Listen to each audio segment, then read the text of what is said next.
Hello বন্ধুরা, welcome back to my channel. আজকে আপনাদের আমি আনারসের চাটনি বানিয়ে দেখাবো। ঠিক এমনি দেখতে হবে, আর এটা অনেকদিন স্টোর করে আপনারা খেতেও পারবেন। প্রথমে কড়াইয়ে সাদা তেল নিয়ে নিয়েছি।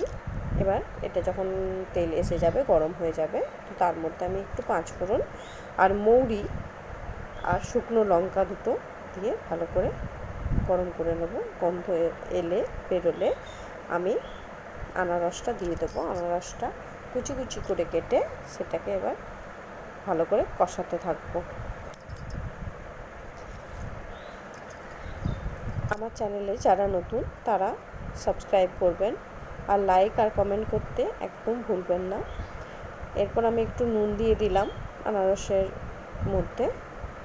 দেখুন জল বেরিয়ে এসেছে। এর মধ্যে এবার খেজুর, কিশমিশ, চেরি, আমসত্ত্ব দিয়ে ভালো করে নাড়াচাড়া করতে থাকবো যতক্ষণ না এটা ভালো করে মিশে যাচ্ছে।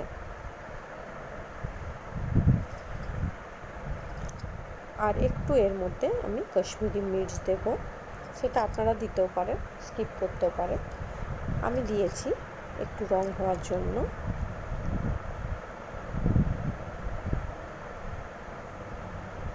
দেখুন সব মিশে গেল, খেজুর, আমসত্ত্ব, চেরি সব কিছু। এরপর আমি এটাকে আরও ভালো করে কষিয়ে নেব। তারপরে চিনি দিয়ে দেবো। চিনিটা একটু পরিমাণে বেশি দিতে হবে। এবার আমি চিনিটা মেল্ট করে নেব। তারপরে ভালো করে মিশিয়ে নেওয়ার পর এটা পুরো রস কাটবে, রস বেরিয়ে আসবে। এই যে এবার এটাকে আমি ভালো করে ফুটতে দেব লো ফ্লেমে, যতক্ষণ না এটা ঘন হয়ে আসছে আর এটা ভালো করে মিশে যাচ্ছে। দেখুন কত মিশে গেছে ভালো করে। এটা আরও একটু আমি ফোটাবো, যেহেতু বেশি ঘন হবে, বেশিক্ষণ ফোটালে বেশি ঘন হবে। আর সেটা একদম লো ফ্লেমে করতে হবে।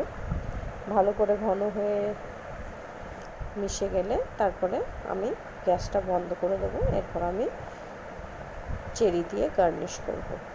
Thank you.